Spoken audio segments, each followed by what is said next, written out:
다음 소식 전해드리겠습니다. 국민의힘이 윤석열 대통령에게 국회법과 양곡관리법 개정안 등 6개 법안들에 대해서 제2요구를 건의했습니다.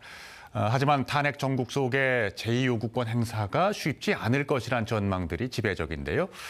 대통령실 취재 기자를 연결합니다. 정세배 기자, 당장 내일 윤석열 대통령에 대한 탄핵안 재표결이 있을 예정인데 제2요구권 행사가 가능할지 의문스러운데요. 어떻습니까?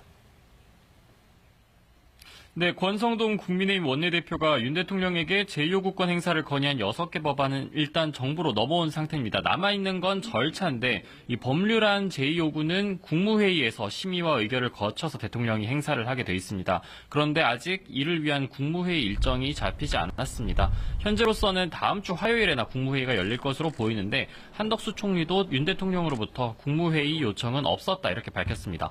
내일 윤 대통령 탄핵안 표결 결과에 따라서 가결될 경우 제2요구권 행사는 어려울 수 있습니다.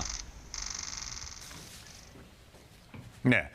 그리고 이른바 내란 특검법, 김건희 여사 특검법도 어제 국회 본회의를 통과했는데 이것도 역시 제2요구권 행사 여부가 불투명하겠는데요. 네, 이 두 개의 특검법은 아직 정부로 넘어오지도 않았습니다. 현재로서는 탄핵안 재표결 이후에 이송될 가능성이 높은데요.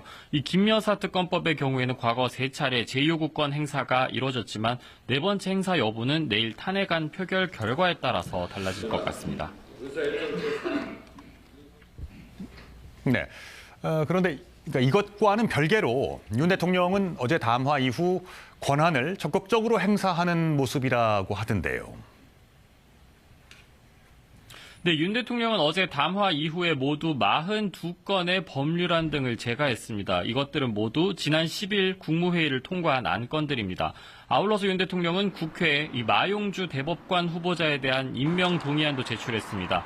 이 조희대 대법원장이 윤 대통령에게 후보자 임명을 제청한 데 따른 절차이긴 하지만 행정권 그리고 인사권을 잇따라 행사한 겁니다.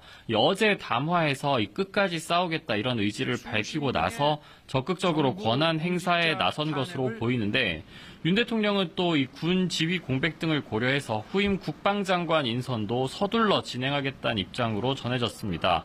당과 정부의 국정 운영을 일임하겠다던 지난주 담화 때와는 확연하게 달라진 모습입니다.